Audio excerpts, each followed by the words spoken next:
ท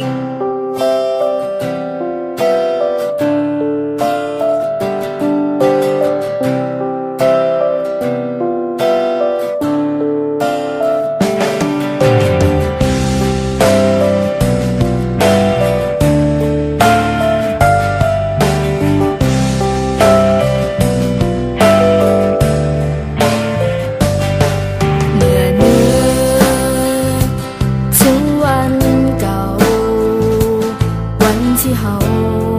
เคยทุกข์เคยสุขห่วงกันก็ทำให้ใจสั่นและอยากจะหวนย้อนวันเวลากลับไปมันคิดถึงใบหน้าหอยน้ำตาหอยยิ้มที่เคยได้เห็นถึงสีดินนักเรียนมัธยมที่เคยเป็นและบอกเคยลืมว่าเฮาหากันเท่าใดห่างกันแสนไกลหัวใจยังเหมือนเก่าห่างกันเท่าใดหัวใจเฮาเหมือนเดิมห่างกันแสนนานความคิดถึงที่มีนับวันยิ่งเพิ่มเติมให้หัวเฮายังบ่ลืมกันและนับจากวันนี้บ่ว่าจะโดนเท่าใดจะให้สัญญาต่อกันว่าจะเก็บเอาความทรงจำของเฮาไว้ในหัวใจ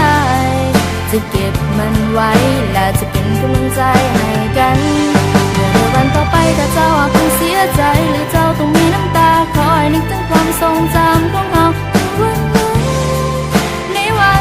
เฮาเคยอยู่เคียงข้างกันและมันยังคงจะเป็นแบบนั้นตลอดไป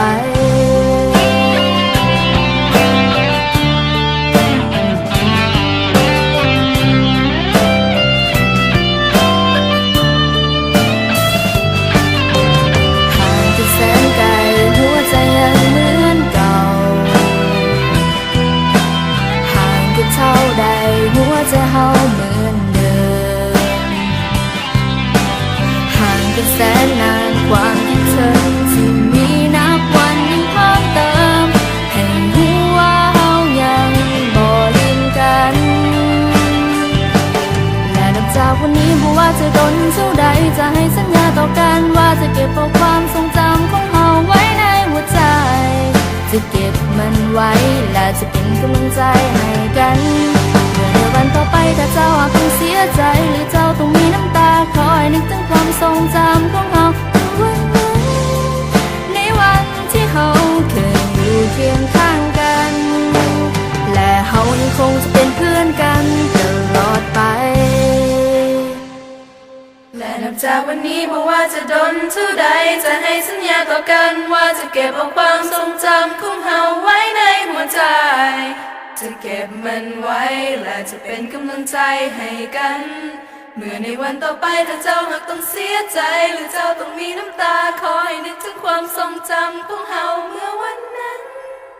ในวันที่เฮาเคยอยู่เคียงข้างกันและเฮายังคงจะเป็นเพื่อนกัน